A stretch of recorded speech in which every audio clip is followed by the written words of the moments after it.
que a gente vai falar hoje sobre o manejo da jabuticabeira. A poda geralmente é quando não tem flor, tá? Então, passou aquele período produtivo, terminou a colheita, vocês não observaram mais a outra florada, aí vocês podem efetuar a poda conforme ela for se desenvolvendo. Por que que é importante fazer uma poda na jabuticabeira? Mas eu já falo uma coisa, é uma ação que quase ninguém faz. Quem é que vocês conhecem que poda jabuticabeira aí? Quase ninguém. Todo mundo acha que só pelo fato dos frutos virem nos troncos não se pode podar. Pelo contrário, gente, a gente tem que podar a jabuticabeira para permitir a entrada de luz. Com mais luz, lembra que eu falei para vocês? Eu vou repetir porque eu gosto de sempre fixar isso na cabeça. O tronco de uma árvore tropical, que a jabuticabeira é uma árvore tropical, é uma frutífera tropical. Ela, quando atinge, tá? Quando a luz do sol atinge os seus troncos, incentiva o quê?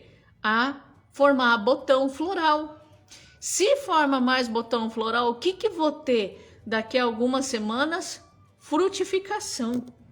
Então, gente, se vocês forem ver e pensar, compara, observe um pé de jabuticaba, onde a copa é tão fechada, tão cheia de folhinha, os galhos são tão juntinhos, vê se ela consegue frutificar tão bem, florescer de ficar aquela coisa mais linda, toda branquinha, entendeu? Já não dá para fazer isso. Por quê? Porque precisa de luz. Por isso que a poda é uma condução muito importante para permitir entrada de luz. Esse é o primeiro da lista.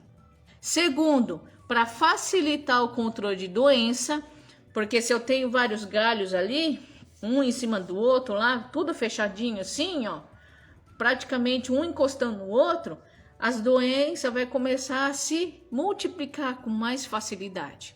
Agora, se for uns galhos um longe do outro, onde tem a troca de ar que acontece entre esses galhos aqui e tronco, faz com que a disseminação de doença não seja tão grande. Alguém já viu um fungo andando? Ninguém viu, nenhuma bactéria. Não dá para ver. Qual que é o veículo de disseminação de doença? O ar.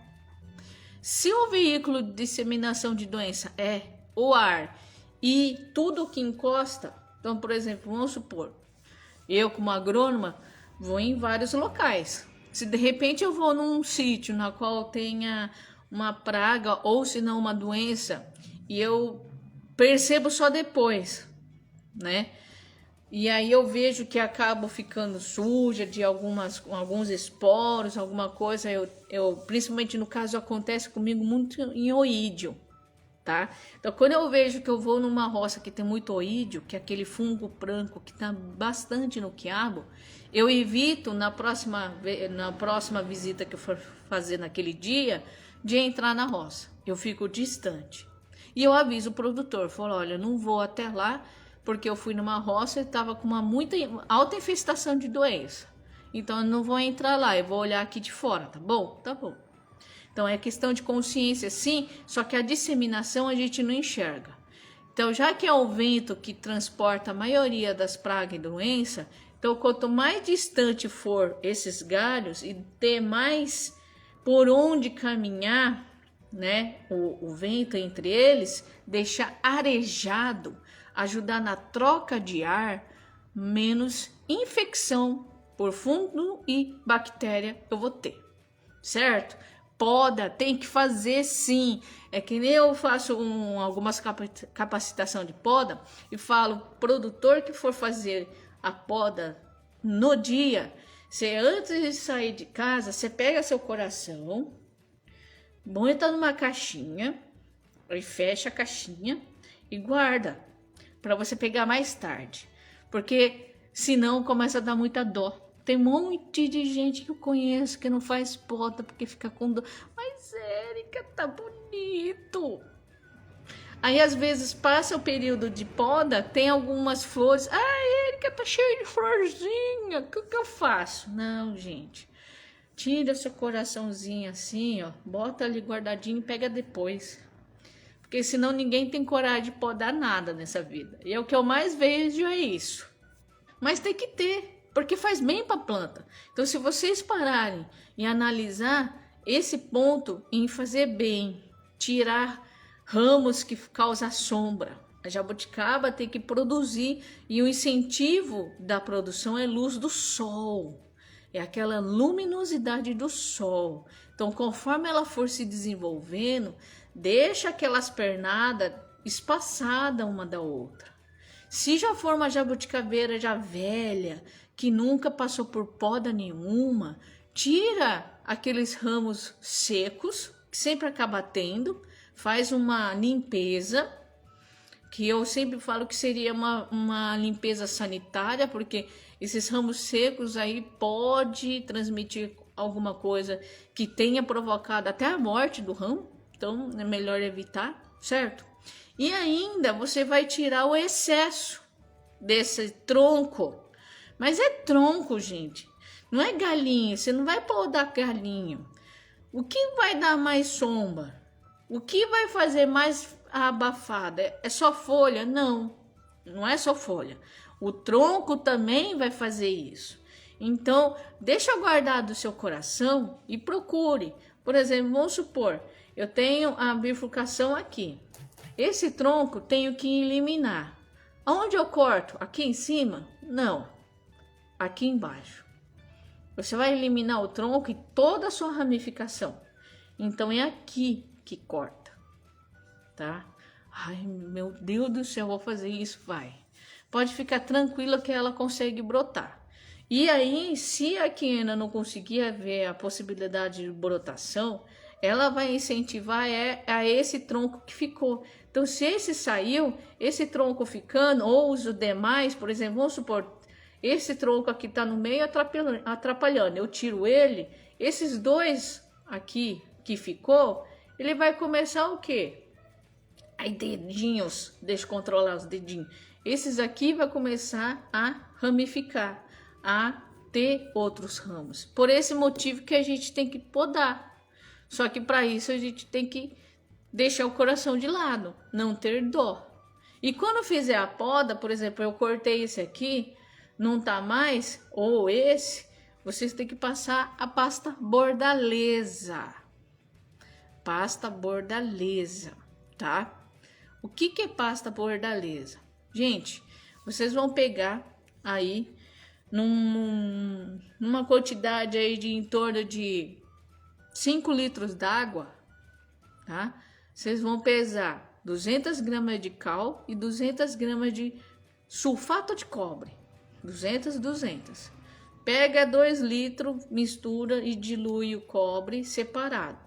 Os outros 2 litros, mistura e dilui o cal virgem. Cal virgem, aquele de construção serve, tá? Ah, América, eu não acho cal hidratado. Não precisa. É cal virgem mesmo, de construção, que o pessoal usa até mesmo para pintar sarjeta, para ficar branquinho. Diluiu bem os dois, junta, mantém a mistura e completa o volume para 5. Então, por isso que 1 litro fica para fora. Porque daí você tem que completar o volume para 5. Vai formar uma tinta grossa, azulada.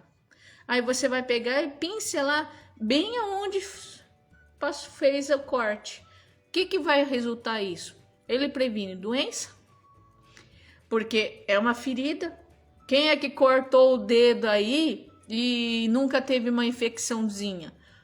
Por isso, entra bactéria e fungo do ar. Então, você passa a pasta bordaleza, tu pincela aqui para evitar a entrada de doença. E ainda ajuda a cicatrização, tá bom? Então, que nem muitas pessoas às vezes fazem uma poda aí numa frutífera, e aí não é somente poucos galhos e ramos que acabam cortando e fica muita coisa você passando pincelada por pincelada. Então aí o que eu faço? E falo para eles, então, ao invés de vocês ficarem pincelando, pega e pulveriza a cal da bordaleza.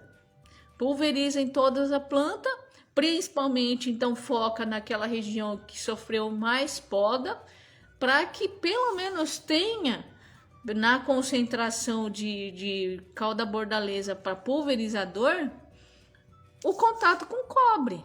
Aí vocês conseguem a cicatrização sem alastrar a doença e ainda consegue fazer com que tenha, como que eu posso falar para vocês? Uma imunidade, acaba imunizando aquele local para qualquer tipo de infecção, né? E cicatriza, fica bonitinho. Até mesmo a água da chuva não apodrece, porque se você cortar certinho, inclinado para a água escorrer, aí passando a pasta bordaleza ou a calda, ela vai limpar mais ainda, entendeu? Então, por exemplo, no caso da poda, vocês podem sempre esperar o término da produção. Só que se for um pomar bem nutrido, que tem uma hidratação no período ideal, você pode fazer um período ali mesmo com flor. Não vai ter jeito, tá bom? Mas uma vez ao ano apenas é o suficiente no caso da jabuticaba. Agradeço demais vocês ficarem tanto tempo assim ouvindo as coisas. Eu vou procurar sempre fazer uma live. Não sei se sábado seria tão bom assim para a maioria das pessoas, mas é um horário que eu tenho disponibilidade, porque a minha vida é tão doida. Eu vou tentar fazer com que seja mais frequente. E dependendo da demanda de vocês, eu posso aumentar para mais um dia da semana. Então, vamos lá. E aí, gente, como vocês sabem que eu vou tentar sempre estar aqui, sábado, às 18 horas, horário de Brasília, já anota ali as suas dúvidas e vem esclarecer aqui, que eu acho válido. Sugestões de live eu também aceito. E aí vamos nos falando, vem e participe das lives para tirar dúvida. Qualquer coisa que vocês quiserem e eu tendo disponibilidade, tendo essa possibilidade, eu venho e falo para vocês. E vamos aqui sempre tentar nos encontrar nesse horário, tá bom? Muito obrigada. Até mais e até a próxima.